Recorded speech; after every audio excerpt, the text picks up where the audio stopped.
What's up guys, TC here and welcome back to Starbound, and today I've got three really cool monsters for you guys, and they have a pretty cool origin actually. I put a post on Reddit putting in some suggestions for monster creations, and these are some of the ideas and concepts, not exactly one-to-one for what people kind of came up with, but I was kind of looking for some inspiration, something unique, something different, and this is kind of the stuff I saw posted, so I got to working on it, and I've got three of them to show off today. So with that being said, let's check out number one. The first one I have here is called the Hive Queen, and this one is really cool.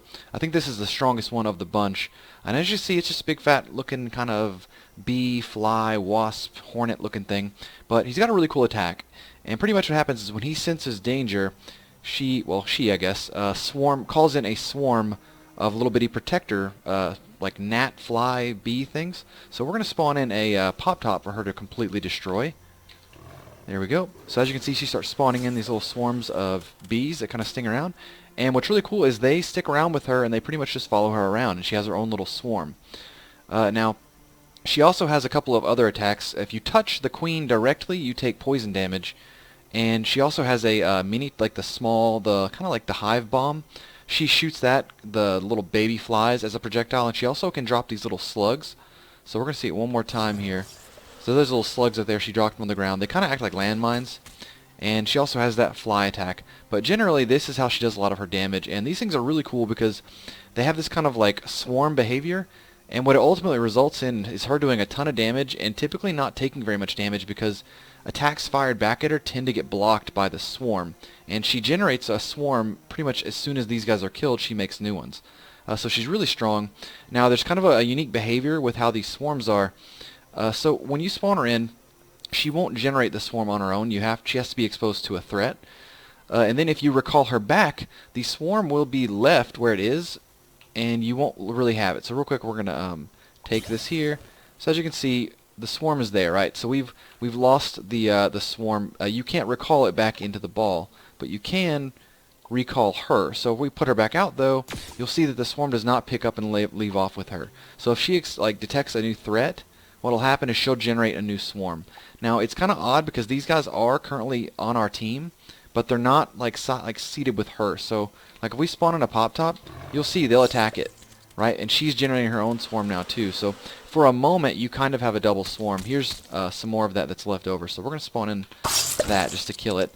And as you'll see here, this once she comes back over here, she will stick her swarm on it, and that pretty much guarantees it's going to die because he's getting hit so quickly that he can't even swing back.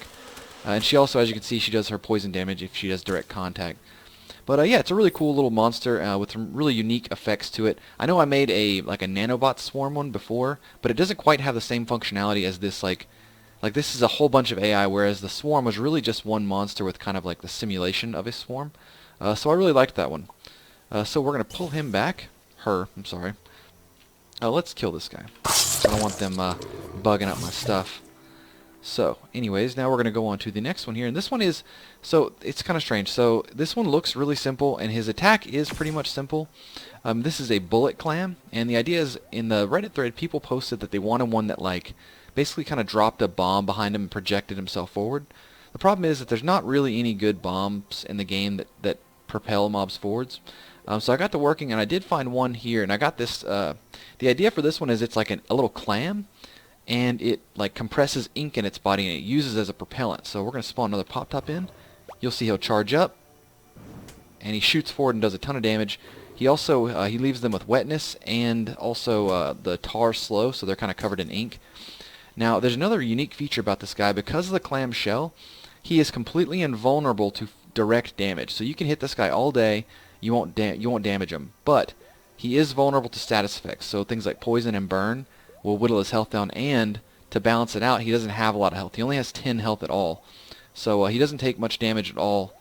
It doesn't take much indirect damage to kill him, but he can take an infinite amount of physical damage. You can have a 1,000 hit weapon and it wouldn't kill him just because he's completely resistant to it. And the last one here is the Mecha Pull Pin. So this was a really cool one. This is one I've had an idea to do before, and then people on Reddit were kind of wanting one one that shot missiles or bullets, and so that's kind of what I've come up with. This one here, as you can see, he's got kind of like a series of red eyes around his body. And so he's got 3 primary attacks. His first one is a bullet barrage, so he shoots like a machine gun, except the bullets are bouncing and explosive. So whenever they hit walls, they'll bounce, and when they hit a target, they explode. And he shoots those in kind of rapid succession. His second one is a double buzzsaw, so he shoots these buzzsaws which stick in the ground, or the walls or whatever, and they stay there for 15 seconds, so they do quite a bit of damage if you run into them. And his last one, if you get really close, he generates an electrical bubble shield around himself. So we're going to let him do his damage here. So there's his little bouncing explosive bullets. There's his double saw, and you see he already generated his little bubble shield. He only generates it when they get nearby, but as you can see, he does. He's really tough, really strong, and he's really powerful in close quarters because of those bouncing explosive bullets. You'll see he just does a boatload of damage. So right here he's going to target them, and as you can see them kind of bouncing off, doing a ton of damage. He's using the buzzsaws there, which the buzzsaws are, they're not crazy like effective, but what's good about them is since they stick on the wall like that, it kind of makes certain areas of the map parts that you can't go to. So it's pretty cool. But anyways, that's what I've got for today. I hope you guys enjoyed it. Please rate, like, comment, subscribe, and I'll talk to y'all later.